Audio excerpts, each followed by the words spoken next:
ही वाट जरी बळणाची बळ येऊ दे हिमतीला झुंजार होनी ललकार आसमानाला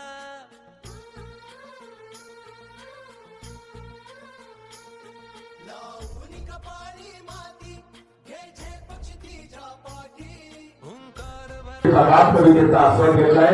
काळ्या जोरदार झाल्या पाहिजे. काशीनाथ जाधव सर काम करतायत. विजय कुमार भोसले करून लावतात. सरांचा अन्न फक्त मोकळं आहे, परंतु ते सगळ्या क्षेत्रामध्ये पुढेच मोकळे नाही. नायक डॉक्टर अनिरुद्ध चव्हाण, विरार तालुका वसई जिल्हा पालघर. वैद्यकीय